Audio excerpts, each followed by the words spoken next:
periodik. Sifat periodik ini adalah sifat yang terkait dengan sistem periodik unsur. Jadi di sini ada beberapa sifat yang kita belajar. Ini saya tulis dulu ya. Sifat yang terkait dengan sistem periodik unsur. Dan sifat ini dia ada pola. Nah, kita akan belajar satu-satu. Sifat periodik ada beberapa, yaitu kita membahas tentang jari-jari. Jari-jari itu ada dua, jari-jari atom dan jari-jari ion. Nanti kita akan membahas satu-satu. Yang kedua adalah energi ionisasi. Energi ionisasi itu ada nama lainnya, itu adalah energi ionisasi atau energi potensial ionisasi. Yang ketiga itu adalah afinitas elektron. Afinitas elektron. Yang keempat itu adalah keelektronegativitas. Yang kelima itu adalah sifat logam dan non-logam. Yang keenam itu adalah tentang titik didih, titik leleh, dan titik didih. Kita bahas satu-satu ya. Sifat yang pertama adalah tentang jari-jari. Jari-jari pengertiannya adalah jarak dari inti atom sampai elektron pada kulit terluar. Jadi kita bisa membandingkan antara beberapa unsur dalam sistem periodik. Misalkan saya ambil unsur tertentu. Saya mau ambil litium. Litium di sini posisinya. Ini kan ada nomor atom kan, ini nomor atom 1, ini nomor atom 2, ini urut sesuai dengan garis horizontal, ini nomor atom 3, ini nomor atom 4, ini nomor atom 5. Untuk ngulang, di sini kalau misalkan kita tulisin dalam simbol atom, ini itu adalah nomor atom, dan nomor atom ini urut. Nomor atom itu kayak seperti nomor absen, ini adalah nomor massa. Nomor massa itu menunjukkan jumlah proton dan neutron. Sementara nomor atom itu menunjukkan proton atau elektron dalam kondisi di mana dia netral. Saya mau membandingkan antara litium sama natrium. Natrium itu nomor atomnya adalah 11. Jadi kalau misalkan kita tulis litium ini konfigurasi elektron. Karena kita mau tahu kan letak elektronnya, konfigurasi elektronnya itu adalah 21. Natrium, konfigurasi elektronnya itu adalah 281. Kalau misalkan lupa bagaimana cara membuat konfigurasi elektron, lihat di video sebelumnya tentang konfigurasi elektron berdasarkan kulit ya. Karena konfigurasi elektron kan ada dua, konfigurasi elektron berdasarkan kulit dan subkulit. Yang ini berdasarkan kulit, karena kita tahu bahwa dia golongan A. Pada saat kita lihat antara litium sama natrium, berarti di sini kan elektron pada kulit terluarnya kan ada sampai di kulit kedua, sedangkan natrium itu sampai di kulit ketiga. Berarti kesimpulannya kalau misalkan kita mau membuat pola dari atas ke bawah, berarti jari-jarinya itu adalah makin besar. Kenapa dia makin besar? Gara-gara kulitnya dia makin banyak. Kalau misalkan kita ambil satu lagi, di sini adalah kalium, nomor atomnya adalah 19. Kalau kita bikin konfigurasinya adalah 2881. Tuh, kulitnya lebih banyak kan? Kalau yang tadi, kalau sampai natrium, kulitnya kan ada 3. Kalau kalium, jumlah kulitnya itu lebih banyak. 1 lebih banyak, 2881. Ini kulitnya ada 4. Jadi jari-jarinya dia makin besar. Karena pengertian jari-jari adalah jarak dari inti atom sampai dengan elektron pada kulit terluar. Bagaimana dengan kondisi horizontal? Saya mau membandingkan antara natrium sama klorin. Klorin itu di sebelah sini. Nomor atomnya itu 17. Nah, kalau kita tulis konfigurasi daripada klorin, saya tulis sejajar sama ini klorin, 17. Konfigurasi elektronnya itu adalah 287. Jadi kita nggak bisa alasan daripada kulit lagi dong. Ini kan kulitnya ada 3. Kulitnya ada 3, nah sedangkan ini juga kulitnya ada 3. Jadi kita nggak bisa ngomong karena kulitnya sama, jari-jarinya sama ya. Nggak bisa seperti itu. Pada saat kita belajar tentang gaya tarik antara muatan positif sama muatan negatif, saya gambar salah satu ya. Saya gambar yang natrium. Di sini berarti natrium itu kalau misalkan kita lengkapin, ini ada 23.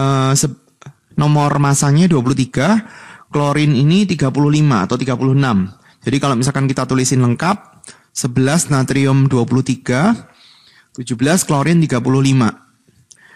Jadi kita bisa tahu protonnya ada 11, elektronnya ada 11, neutronnya ada 12. Sedangkan kalau yang di sini protonnya ada 17, elektronnya ada 17, neutronnya ada 18. Karena jumlah totalnya 35. Jadi kalau misalkan kita gambar, di sini ada inti daripada natrium mengandung proton dan neutron. Protonnya di sini ada 11. Saya nggak gambar semua ya, tapi kira-kira jumlahnya 11. Terus kemudian neutronnya itu tidak bermuatan, jumlahnya ada 12. Terus kemudian kita gambar kulit-kulitnya. Elektron terakhirnya ada 1 di sini. Ini ada 1. Sedangkan untuk klorin, intinya itu mengandung proton ada sebanyak 17, neutronnya sebanyak 18. Terus kemudian kalau misalkan kita gambar kulitnya ada 3, di sini elektronnya ada 7. Jumlahnya ada 7 elektronnya. Cuma kita nggak, sebenarnya kalau misalkan kita gambar untuk yang kulit ketiga ini, gambarnya itu sebenarnya dia ada lintasan elektron yang pertama misalnya seperti ini. Saya gambar dimensi 3 untuk yang ini ya. Ini ada elektronnya yang pertama. Dia di sini ada lintasan-lintasan itu yang jaraknya itu sama terhadap inti. Ini inti. Ini untuk kulit yang ketiga. Ini kulit ketiga. Ini juga kulit ketiga. Elektronnya ada, jumlah totalnya itu ada 7. Jadi dia ada 7 lintasan yang berbeda sebenarnya. Dengan dimana elektron-elektron di kulit ketiga itu dia mempunyai kecepatan yang sama. Tapi gambar saya jelek ya. Jadi dia ada gambar kayak gini. Terus kemudian dia ada gambar kayak gini. Jumlahnya itu lintasannya ada 7. Antara inti atom dengan elektron pada kulit terluar, dia ada namanya itu gaya tarik-menarik. Karena yang satu positif, yang satu negatif. Pada saat di kelas 9 kita belajar, kalau di sini ada muatan 1, di sini ada muatan 2, dia akan tarik-menarik dengan gaya tertentu. Ini F12, ini F21, dan kita bisa cari itu dari gaya kolom namanya. F kolom sama dengan K dikali sama Q inti dikali sama Q elektron pada kulit terluar dibagi sama jarak antara mereka berdua. Nah di sini kalau misalkan kita tulis untuk yang natrium, F daripada natrium, K kali Q-nya inti dikali sama Q-nya elektron dibagi sama R kuadrat. Intinya itu mengandung 11 proton. Muatan daripada satu proton, muatan proton itu nilainya adalah 1,6 kali 10 pangkat min 19 kolom. Muatan daripada elektron nilainya sama, cuma dia ada minusnya, 1,6 kali 10 pangkat min 19 kolom. Jadi pada saat kita ngitung gaya tarik-menarik di inti, gaya tarik-menarik antara inti sama elektron pada kulit terluar, ini tuh untuk satu elektron. Sementara untuk yang klorin, K kali Q-nya inti dikali sama Q-nya elektron dibagi sama R kuadrat, intinya ini mengandung 17 proton, sementara elektronnya ini ada 7. Jadi kalau misalkan kita lihat dari perbandingan angkanya ini, maka gaya tarik-menarik antara inti atom dengan elektron pada kulit terluar di natrium itu lebih kecil ketimbang gaya tarik-menarik antara inti klorin, inti atom klorin dengan elektron pada kulit terluar. Punya klorin lebih besar. Jadi kalau misalkan punya klorin itu gaya tarik-menariknya itu lebih besar, artinya elektron pada kulit terluarnya klorin, jaraknya ini, kalau misalkan ini adalah R-nya klorin, sama dari sini ke sini itu adalah R-nya natrium, meskipun mereka berdua itu sama-sama terletak di kulit ketiga, jari-jarinya punya elektronnya klorin itu lebih kecil daripada punya natrium. Alasannya karena gaya tarik ini.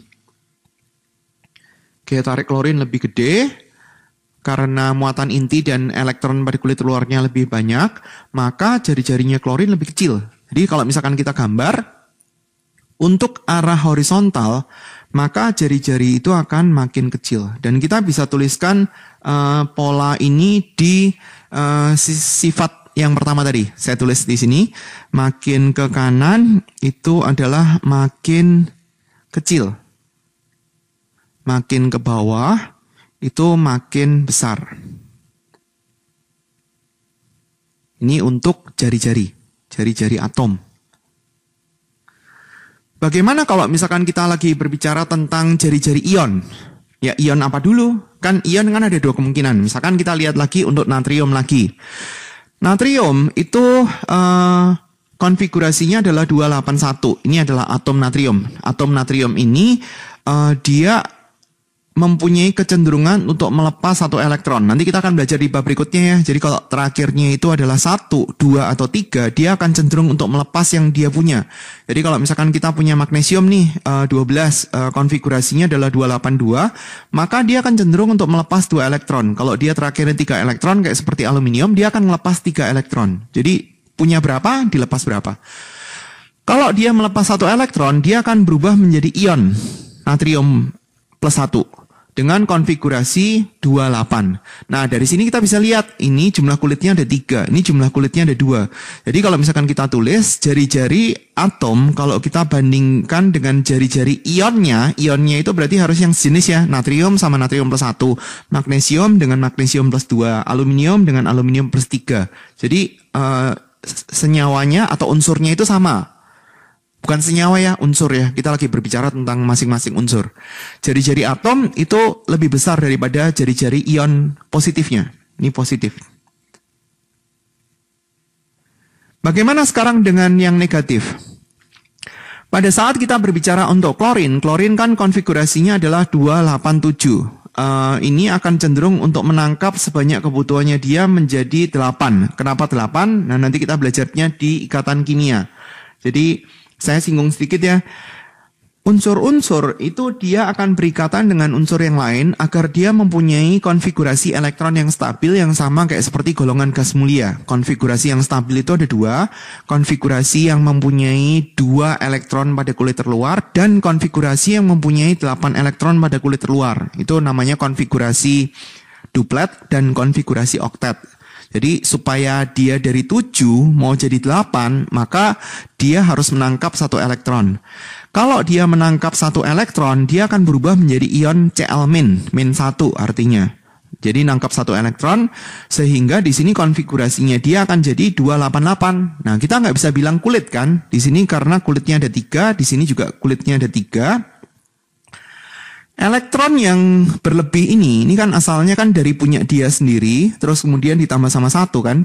Elektron yang baru masuk ini akan melakukan tolak-menolak dengan yang ini. Dengan elektron yang 7 yang semula ini. Sehingga elektron pada kulit ketiga, kalau misalkan kita gambar, ini adalah inti punya klorin, terus kemudian elektron pada kulit ketiga, ini ada elektron semula, terus kemudian ada elektron yang dia itu baru masuk di kulit ketiga. Pada saat 1 elektron ini masuk ke elektron yang dia itu semula jumlahnya ada 7, elektron-elektron ini kan dia kan membentuk namanya itu awan elektron. Jadi susunan daripada atom yang modern, elektron ini posisinya itu nggak bisa ditentukan secara pasti, tetapi elektron-elektron ini sebenarnya dia membentuk satu daerah yang dinamakan sebagai awan elektron. Pada saat elektron yang baru masuk ke elektron yang 7 tadi, maka dia akan membuat awan elektronnya itu menjadi lebih besar. Karena dia ada tambahan elektron yang baru dari 1 tadi. Karena awan elektronnya itu menjadi lebih besar, maka jari-jari daripada klorin yang ion, Cl- itu lebih besar daripada jari-jari klorin yang atom. Karena awan elektronnya itu membesar. Sebagai akibat tambahan daripada elektron tadi. Membesar karena tambahan elektron. Jadi kita bisa tulis jari-jari daripada atom itu akan lebih kecil daripada jari-jari ion negatifnya. Karena kita harus bandingin antara unsur-unsur yang sama. Itu untuk jari-jari ion. Oke, kemudian kita masuk ke yang kedua. Jadi yang pertama udah jari-jari atom. Terus kemudian yang kedua, kita lagi berbicara tentang namanya energi ionisasi. Ya, dari kata-kata energi berarti kita tahu bahwa dia terkait sama energi. Jadi ini satuannya adalah joule atau kilojoule atau kalori. Itu sama aja. Nanti tinggal dikonversi. Tapi yang kita fokuskan adalah ini cerita tentang energi, nilai energi. Energi ionisasi itu adalah energi yang dibutuhkan untuk melepas elektron. Kebalikan dengan yang satunya, karena di sini kan ada 2 jenis energi. Satu adalah energi ionisasi, satu afinitas elektron. Keduanya ini terkait dengan energi. Perbedaannya adalah yang satu itu terima elektron, yang ini itu adalah pada saat melepas elektron. Yang satu itu adalah pada saat terima elektron. Dua hal berbeda. Pada saat kita melihat konfigurasi elektron, saya pakai ruangan ini untuk menerangkan energi ionisasi. Pada saat kita punya katakanlah natrium lagi deh, konfigurasinya adalah 281. Berarti di sini kan ada kulit-kulit. Kalau kita punya elektron di kulit yang pertama, dia mengelilingi inti.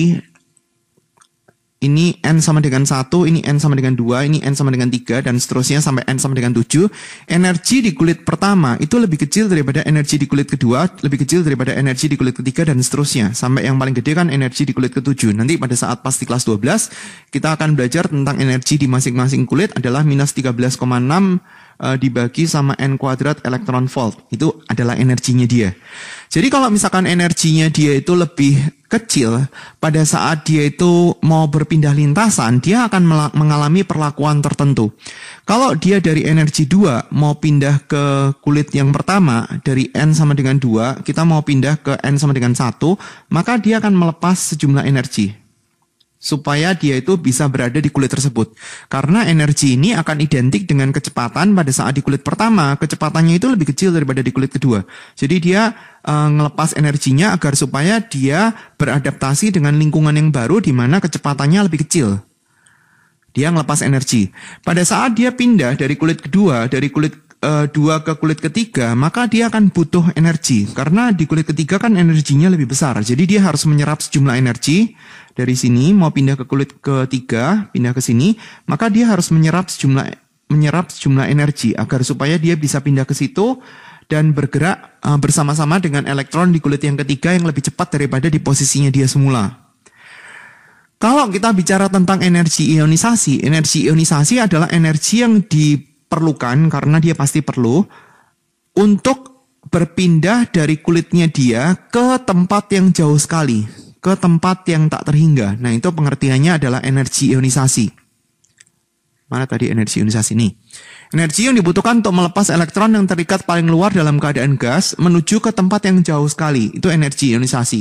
Jadi kalau misalkan kita bandingin satu-satu nih. Saya ngambil lagi untuk yang tadi. Kan kita punya litium di sini. Ini nomor atomnya 3. Terus kemudian kita punya natrium di sini. Nomor atomnya berapa tadi? 11 ya.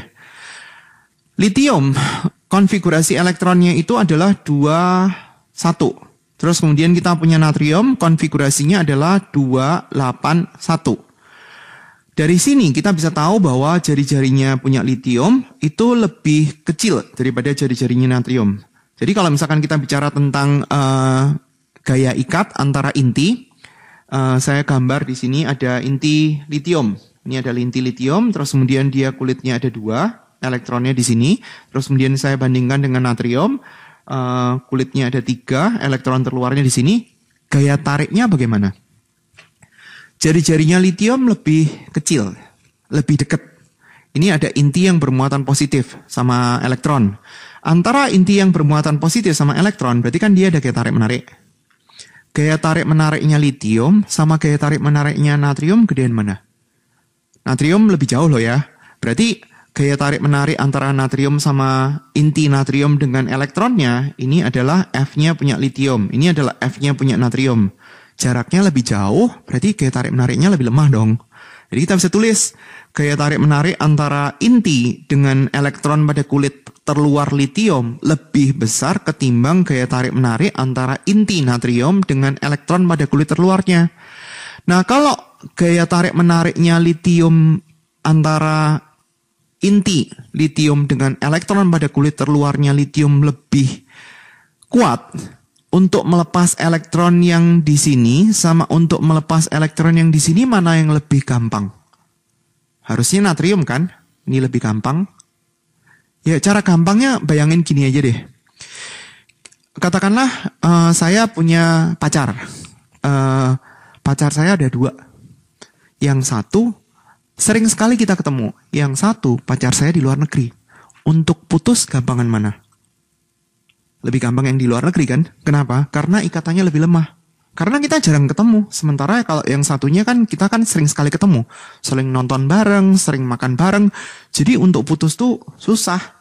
Karena ya berdekatan. Jadi kalau dia lebih dekat, gaya tarik menariknya lebih kuat. Kalau gaya tarik menariknya lebih kuat, berarti untuk melepas elektron itu lebih susah. Sehingga energi ionisasi kan ini lebih gampang. Kalau dia lebih gampang, energi ionisasinya itu lebih kecil. Karena dia lebih gampang lepas. Jadi untuk ngelepas tuh nggak butuh energi banyak. Mungkin kalau misalkan pos mau ngajak putus, ya udah nelpon aja. Gampang kan putusnya. Tapi kalau misalkan kita mau mutusin yang di posisi dekat kita, kalau kita telepon aja sama dia kan disamperin pasti kita. Ditanyain kenapa, kok nggak mau lagi sama saya, kan seperti itu. Jadi energi ionisasi untuk lithium itu akan lebih besar daripada energi ionisasi punya natrium. Atas gambaran seperti itu. Jadi karena gaya tariknya itu lebih gede, energi ionisasinya lebih gede. Jadi kita bisa tulis, ini kan dari atas ke bawah kan, lithium sama natrium, energi ionisasi dari atas ke bawah berarti lebih kecil ya. Karena kan natrium posisinya di bawahnya. Ini kan periode 2, sementara yang ini periode 3. Energi ionisasi lithium lebih besar, jadi kalau misalkan kita tulis, makin ke bawah, energi ionisasi itu adalah makin kecil. Bagaimana dengan horizontal? Kita mau bandingkan natrium sama klorin. Sama kayak seperti tadi ya. Klorin itu 17. Konfigurasinya 287. Tadi kan kita sudah tahu tentang jari-jari kan? Jari-jari daripada natrium sama jari-jari daripada klorin. Tadi di sebelumnya. Jari-jari daripada klorin itu lebih besar. Jari-jari daripada gaya daripada klorin itu lebih besar daripada gaya tarik daripada natrium karena jumlah muatan inti dan jumlah elektron pada klorin lebih banyak. Jadi F-nya lebih gede. Saya tulis tentang F-nya dulu. F-nya daripada klorin itu lebih kuat ketimbang daripada F-nya daripada natrium. Jadi sebenarnya saya nggak usah ini. Karena urusannya energi ionisasi itu sama gaya tarik. Jadi gaya tariknya gimana? Energi ionisasinya. Saya gambar untuk klorin dulu. Ini intinya daripada klorin. Terus kemudian di sini itu ada elektron-elektron daripada klorin. Gaya tarik menarik antara inti klorin dengan elektron itu lebih kuat daripada natrium. Natrium yang ini. Artinya ngelepas elektron di klorin itu lebih susah, sulit daripada natrium. Kalau dia lebih sulit daripada natrium, ngelepas elektron klorin lebih susah daripada natrium, artinya energi ionisasinya klorin itu lebih gede ketimbang daripada energi ionisasinya punya natrium. Karena ngelepasnya kan lebih susah. Ini kita bisa tulis energi ionisasinya natrium lebih kecil daripada klorin. Jadi kita bisa tulis untuk garis yang horizontal yang ke kanan, energi ionisasi akan makin besar. Jadi kita bisa tulis di atas dari pola tadi, kebalikan daripada jari-jari, makin ke kanan makin besar, makin ke bawah makin kecil. Ini makin kecil. Itu energi ionisasi atau potensial ionisasi. Terus kemudian berikutnya, energi ionisasi untuk yang unsur-unsur periode kedua dan periode ketiga itu dia sebenarnya ada pola tertentu. Dan dia nggak selalu, ini kan tipenya kan makin besar. Cuma dia nggak selalu makin besar. Jadi kalau misalkan saya tuliskan semua unsurnya, lithium, beryllium, di sini ada boron, karbon, nitrogen, oksigen, fluorin, neon, natrium, magnesium, aluminium, silikon, fosfor, sulfur, Cl, Ar. Nah, kalau kita lihat polanya, harusnya kan makin lama makin besar. Tapi dia polanya nggak seperti itu untuk yang periode 2 dan periode 3. Ini urutannya ya, saya tulis di belakang. Horizontal kali ya. L-I-B-E B-C-N-O-F Ne. Ini kan nomor atomnya dari 3. Urut ya, 3, 4, 5, dan seterusnya. Terus kemudian yang berikutnya natrium 11, Na, Mg, Al, Si, Ps, Cl, Ar. Ini 18. Nah, kalau kita gambar ini adalah energi ionisasi dalam satuan kilojoule atau kilokalori, sementara ini tuh garis horizontalnya kita gambarkan dia sebagai nomor atom, kan dia makin lama makin gede kan. Di sini kan nomor atom 3, nomor atom 4, nomor atom 5, dan seterusnya. 6. Nah, gambarnya itu dari lithium ke beryllium, pola secara umum dia makin besar, ya betul. Cuma dia nggak selalu semakin besar, jadi polanya dia seperti ini. Misalkan lithium itu di sini nilainya energi ionisasinya tertentu, lithium. Beryllium itu dia naik, ya betul. Li-Be. Tapi boron itu dia nggak naik, nggak di atasnya beryllium, tapi dia di bawahnya. Di sini. Tapi angkanya ini itu berada di antara lithium sama beryllium. Ini buat boron. Angkanya itu di antara ini dan antara ini. Terus kemudian untuk yang berikutnya lithium, beryllium, boron, terus kemudian karbon itu di atasnya, tapi di atasnya beryllium, berarti di sini. Ini karbon, terus kemudian untuk yang berikutnya nitrogen itu naik lagi di sini. Naiknya berapa? Apakah dia itu berapa persen? Nah, kita nggak tahu. Cuma dia naik polanya.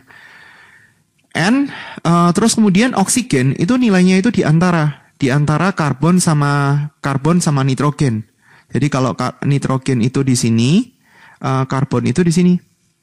Tapi oksigen itu di antara karbon sama nitrogen. Jadi ini ada pola naik, turun, naik, turun, terus kemudian ini naik lagi. Ini naiknya itu di atas daripada nitrogen, ini fluorine, terus kemudian neon itu di atasnya lagi.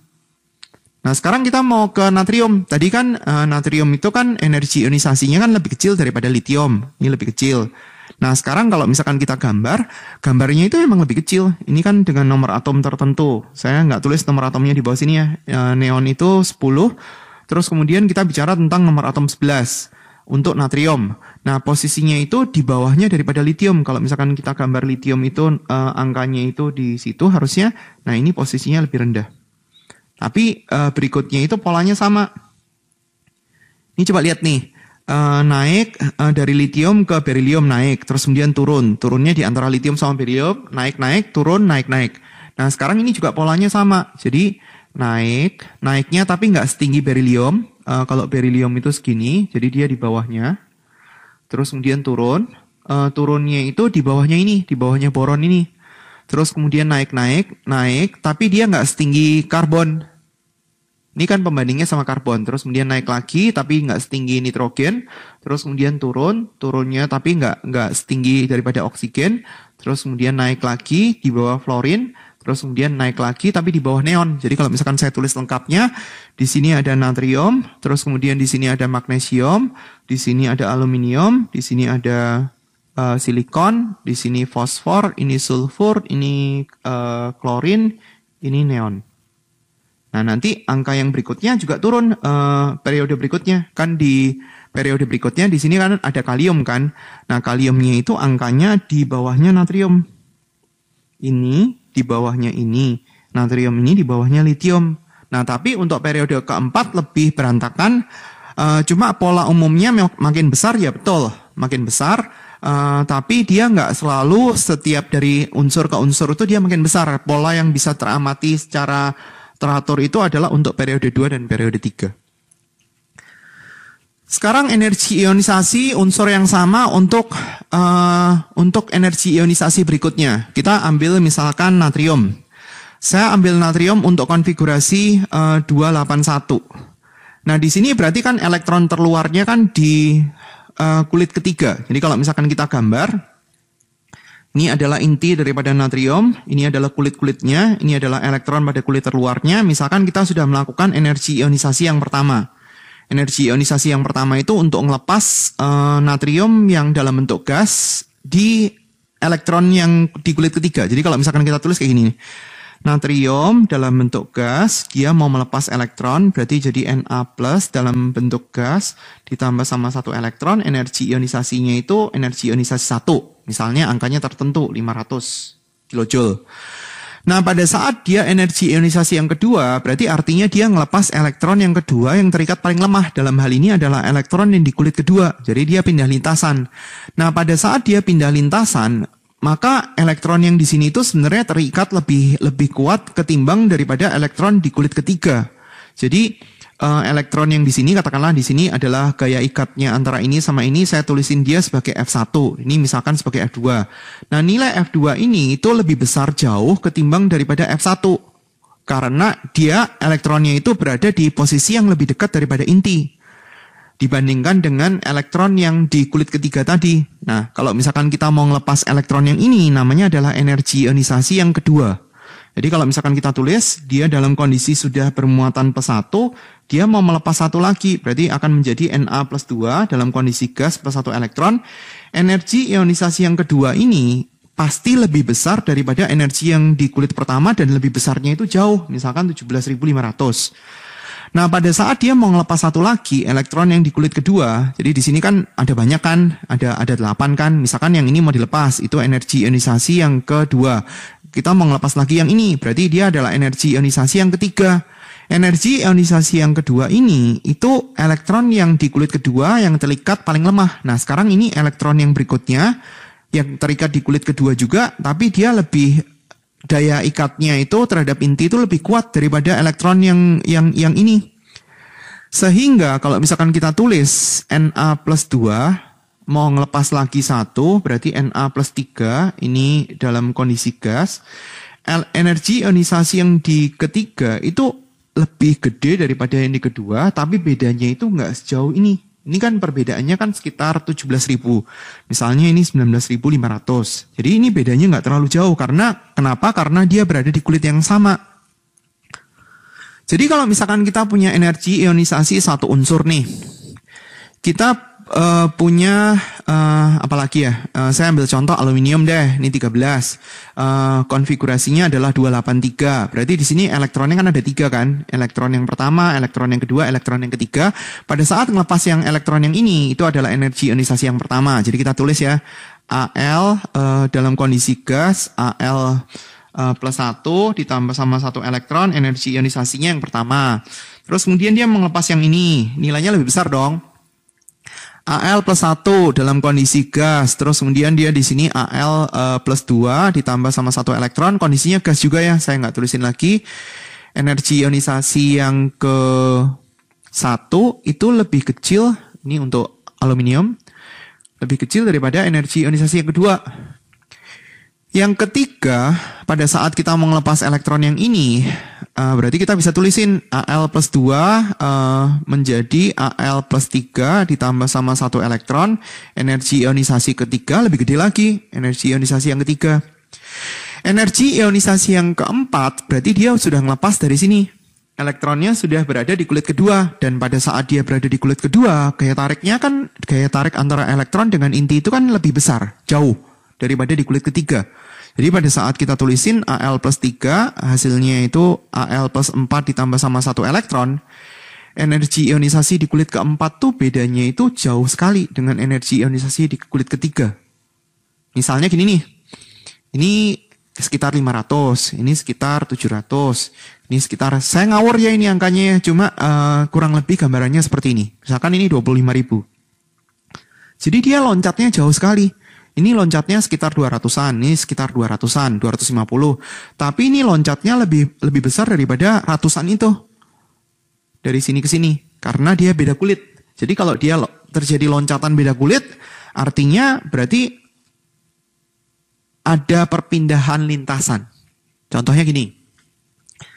Kita punya angka, katakanlah berapa ya, 17.500 energi ionisasi yang pertama. Terus kemudian energi ionisasi yang kedua 22.500. Energi ionisasi yang ketiga 25.000. Terus kemudian di sini 75.000. Terus kemudian di sini 78.000. Terus kemudian di sini 81.000. Nah sekarang kita lihat loncat yang paling banyaknya di mana? Ini kan sekitar 5.000-an. Ini kan sekitar 3.000-an. Ini kan sekitar 50 ribuan. Ini kan sekitar 3 ribuan. Ini sekitar, berarti loncatnya di sini. Berarti artinya ini itu berada pada lintasan yang sama. Elektron-elektron yang berada pada lintasan yang sama. Pada lintasan yang sama. Berarti kalau misalkan ditanya elektron valensi, elektron pada kulit terluar jumlahnya ada 3. Maksudnya itu. Ini udah. Pola saya sudah tulisin belum ya? Pola saya udah tulisin di sini. Tadi udah saya tulisin. Sekarang kita berbicara tentang afinitas elektron. Energi ionisasi itu adalah energi yang dibutuhkan untuk melepas elektron dalam keadaan gas. Afinitas elektron itu adalah energi yang menyertai setiap penambahan elektron. Jadi dia terima elektron. Kalau yang energi ionisasi dia lepas elektron. Kalau untuk energi ini, kata-kata menyertai ini ada 2 kemungkinan. Dia bisa lepas energi, dia bisa terima energi. Tinggal kondisinya bagaimana. Sekarang kita lihat satu-satu. Kita lihat untuk lithium lagi dengan natrium. Saya punya lithium, konfigurasinya tadi kan 21. Kemudian saya punya natrium, konfigurasinya berarti 281. Di sini kan lithium, kalau kita gambar inti lithium, terus kemudian di sini ada elektron, di sini natrium, ini ada 3 kulit, ini ada elektronnya. Nah sekarang dia mau sama-sama mau terima elektron. Ini ada terima elektron, ini dia mau terima elektron. Gaya tarik di lithium dengan gaya tarik di natrium, gaya tarik di lithium kan lebih besar daripada gaya tarik di natrium, karena kan lithium ini kan elektron terluarnya di kulit kedua, sementara natrium kan di kulit ketiga. Nah, gaya tolak antara elektron sama elektron ini kan kurang lebih hampir sama antara lithium sama natrium, karena kan sama-sama 1 elektron dengan 1 elektron. Nah, jadi kita bandingin antara gaya tarik lithium sama gaya tarik natrium. Nah, karena gaya tarik lithium itu lebih besar daripada gaya tarik natrium, berarti artinya afinitas elektron daripada lithium, karena ini itu lebih besar, berarti afinitas elektron daripada lithium itu lebih besar daripada afinitas elektron daripada natrium. Karena faktor gaya tarik lithium lebih besar daripada natrium. Jadi artinya pada saat lithium ini terima elektron, maka lithium itu akan melepas energi itu lebih besar daripada kalau natrium terima elektron. Natrium terima elektron juga akan lepas energi. Dia akan melepas energi juga. Cuma energi yang dilepas daripada natrium itu lebih kecil ketimbang energi yang dilepas daripada lithium, karena gaya tarik lithiumnya lebih besar. Jadi kalau misalkan kita tulis di sini, dari atas ke bawah afinitas elektronnya itu makin kecil. Afinitas elektron makin kecil karena faktor tadi. Karena semakin ke bawah, gaya tariknya lebih lemah. Gaya tarik lebih lemah, gaya tarik intinya lebih nggak bisa mengikat elektron, sehingga pada saat dia terima elektron, energi yang dilepaskan dia itu nggak sebanyak daripada unsur-unsur yang di atasnya. Nah, pada saat kita bicara tentang arah yang ke sebelah kanan, ya terkait sama gaya tarik tadi, berarti dia makin besar. Ya kalau mau ya bandingin antara natrium sama klorin lagi. Natrium sama klorin. Ya boleh nih dibandingin nih. Natrium konfigurasinya 287. Klorin 281 karena dia kan jumlahnya kan 11. Klorin konfigurasinya adalah 287. Berarti di sini tadi gaya tarik gimana? Gaya tarik natrium sama gaya tarik klorin. Gaya tarik natrium itu maksudnya natrium sama elektron pada kulit terluar. Ini klorin sama elektron pada kulit terluar. Ini kan gaya tariknya lebih besar. Kalau dia gaya tariknya lebih besar, berarti pada saat klorin terima elektron, klorin ini akan lepas energi lebih besar. Lepas energi lebih besar ketimbang daripada natrium. Jadi yang kita bandingkan adalah gaya tarik antara klorin pada saat kita mau nyari tahu yang afinitas elektron itu tadi kan saya tuliskan sudah membandingkan antara gaya tarik inti sama elektron pada kulit terluar yang lama sama gaya tolak antara ini. Tapi kan dua-duanya sama kan, natrium mau terima elektron, ini ada natrium, ini ada elektron pada kulit terluar, ini ada gaya tarik. Terus kemudian antara elektron sama elektron ini ada gaya tolak. Ini kan ada tolak menolak ke sana. Ini kan juga klorinnya di sini ada inti, terus kemudian di sini ada elektron, ini ada gaya tarik menarik, ini ada elektron sama elektron yang dia tuh mau tolak menolak kayak gitu. Cuma kan gayanya ini sama gayanya ini kan kurang lebih hampir sama karena kan sama-sama satu elektron. Jadi yang kita bandingin adalah ini sama ini. Gaya yang ini kita bandingin untuk nyari tahu apakah dia afinitas elektronnya itu positif atau negatif. Jadi afinitas elektronnya ada dua, ada afinitas elektron positif sama afinitas elektron negatif. Saya tulis di yang berikutnya aja ya, supaya nggak bingung ya. Tapi tadi untuk yang posisi horizontal udah ya.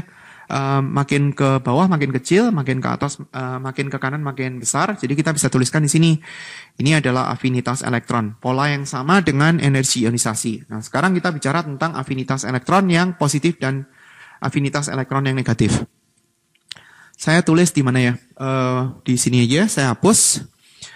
Afinitas elektron yang positif sama negatif itu akan ngefek ke kestabilan dia. Pada saat kita berbicara tentang afinitas elektron yang positif, afinitas elektron yang positif itu sebenarnya pada saat kita bandingin itu lebih cenderung ada di sebelah kiri. Di sini sebenarnya afinitas elektron yang positif terjadi pada saat gaya tarik antara inti sama elektron yang lama, elektron pada kulit terluar yang lama, saya tulis elektron yang lama ya, karena kan dia ada tambahan elektron kan, ini akan lebih kecil ketimbang gaya tolak menolak antara elektron yang lama, elektron yang ada di kulit terluar, sama elektron yang baru yang mau masuk. Nah, sementara kalau yang di sebelah kanan, afinitas elektronnya itu akan negatif, karena gaya tarik antara inti daripada atom, sama elektron pada kulit terluar, saya tulis yang lama, itu lebih besar ketimbang gaya tolak daripada elektron yang lama, elektron pada kulit terluar, sama elektron baru yang akan masuk. Efeknya adalah ke energi. Pada saat afinitas elektron itu negatif, berarti dia akan lepas energi. Pada saat, dan ini akan muncul namanya itu reaksi eksotermik, akan terjadi pelepasan kalor. Yang ini dia untuk terima elektron dia akan butuh energi. Jadi kita bisa tulis yang lain. Pada saat dia terima elektron, atom tersebut itu butuh energi. Yang ini pada saat terima elektron, maka atom ini akan melepas energi. Jadi kalau misalkan kita tulis, misalnya saya punya natrium, dia mau menerima elektron, berarti elektronnya di sebelah kiri, akan berubah menjadi Na+ dengan afinitas elektron misalnya sama dengan positif 100 kJ, berarti artinya pada saat natrium ini terima satu elektron, natrium ini akan butuh 100 kJ energi. Sehingga natrium yang dalam bentuk unsur itu lebih stabil daripada natrium -1. Tahu dari mana? Karena dia pada saat pas mau terima elektron, dia butuh energi. Jadi dia sebenarnya nggak stabil. Karena dia harus dibantu. Kayak semacam ada energi yang harus diberikan kepada dia. Untuk afinitas elektron yang negatif, contohnya misalnya saya ambil klorin, kalau dia ditambah sama satu elektron untuk berubah menjadi klorin -, afinitas elektronnya itu nilainya minus, katakanlah 70 kJ. Berarti artinya pada saat klorin itu terima satu elektron, maka klorin itu akan melepas, satu atom klorin itu akan melepas 70 kJ energi. Berarti artinya sehingga Cl-, saya nulisnya kebalik, Cl-, itu lebih stabil. Lebih stabil daripada Cl.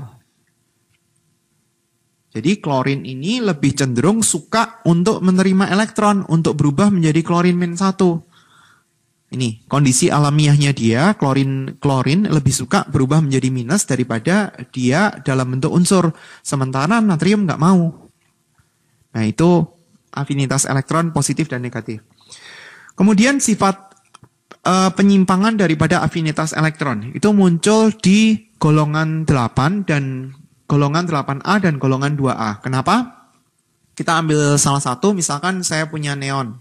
Neon itu nomor atomnya 10. Kalau kita bikin konfigurasinya adalah 1s2, 2s2, 2p6. Nah di sini ini elektronnya ini sudah terisi penuh. Jadi kalau misalkan kita gambar, ini kan P1, ini P2, ini P3, ini P4, P5, P6. Nah ini tuh sudah penuh. Jadi pada saat dia itu mau terima satu elektron lagi, ini tuh harus masuk di yang berikutnya. Kan kalau kita bikin konfigurasi subkulit SS, PS, berarti di sini kan ada 3S lagi kan, 3S0. Nah ini berarti masuknya ke 3S1. Nah ini membuat afinitas elektron ini nilainya berbeda daripada yang sebelumnya. Karena elektron yang ada di kulit yang 3S, subkulit yang 3S1 ini terletak di luar daripada elektron yang lama, di posisi subkulit 2S ini, maka membuat afinitas elektron daripada yang baru itu menjadi sangat kecil. Jadi dia muncul penyimpangan, kenapa? Karena seharusnya kan afinitas elektron kan semakin ke kanan kan semakin besar. Tapi karena dia berada di subkulit yang sudah penuh, di posisi 2S ini, kan dia sudah maksimal kan 2p6, dia harus masuk ke yang baru.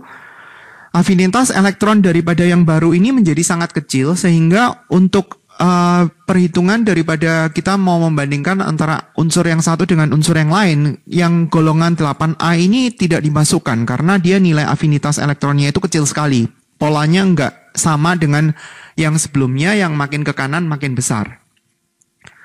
Demikian juga dengan yang golongan 2A. Golongan 2A misalnya saya ambil magnesium. Konfigurasinya adalah 1s2, 2s2, 2p6, dan 3s2.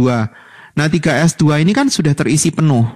Nah pada saat dia itu mau terima satu elektron lagi itu dia akan masuk ke subkulit yang baru, ke yang di sini.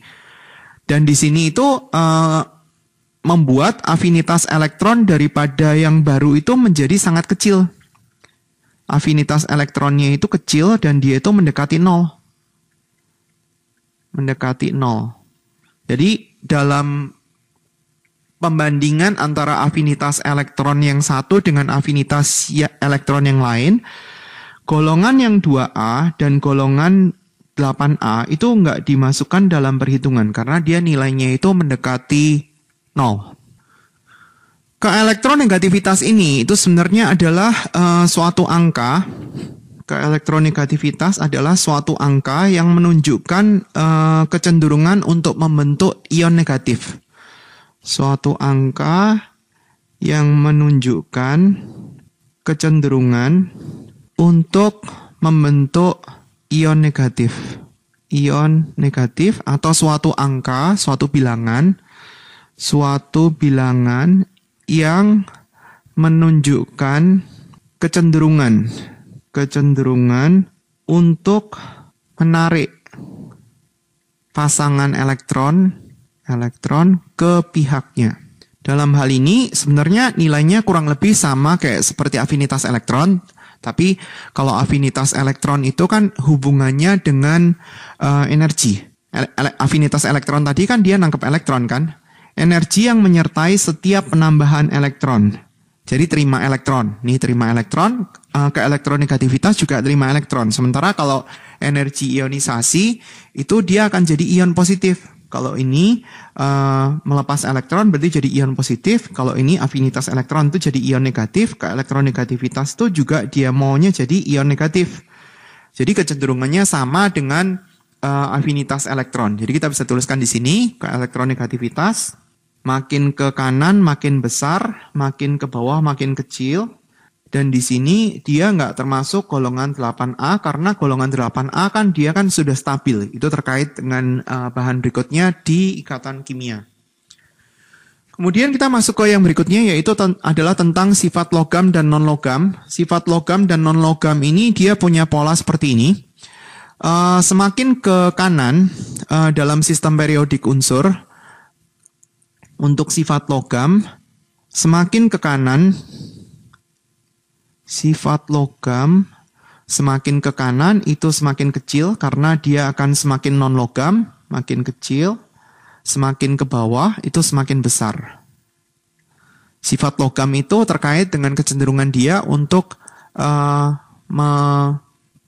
melepas elektron, sementara kalau untuk sifat non-logam terkait dengan sifatnya dia itu yang mau menangkap elektron, karena dia kan lebih gampang untuk menangkap elektron. Ini makin besar, sementara kalau untuk sifat non-logam, semakin ke bawah itu semakin kecil, semakin ke kanan itu semakin besar.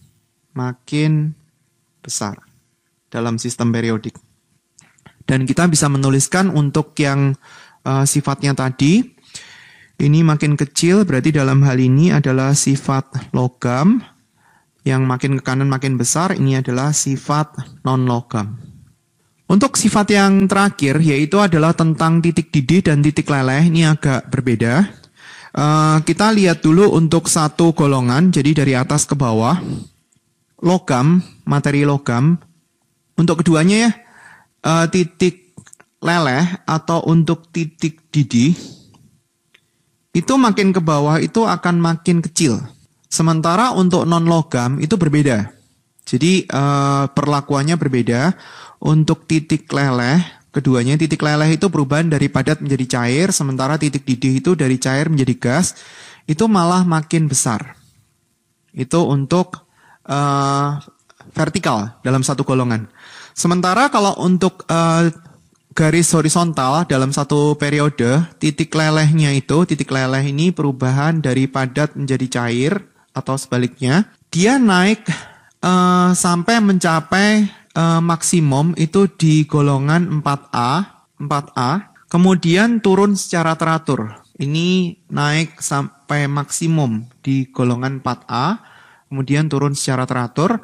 Sementara untuk titik didih agak berbeda, ini perubahan dari cair menjadi gas dan sebaliknya. Dia maksimumnya ada di golongan 3A, naik sampai maksimum di golongan 3A. Ini tahunya dari mana? Sebenarnya dilakukan percobaan-percobaan, kemudian baru kita tahu bahwa dia, karena ini adalah sifat fisika, kemudian turun secara teratur. Jadi untuk yang sifat titik didih dan titik leleh ini saya nggak masukin di yang ini ya, karena dia punya pola yang agak berbeda untuk vertikal maupun horizontal. Itu semua adalah penjelasan untuk sifat periodik. Semoga ada gambaran tentang sifat-sifat ini. Jadi kita memang harus bahas satu persatu, Bu. Terima kasih atas perhatiannya. Sampai jumpa di video pengajaran yang lain.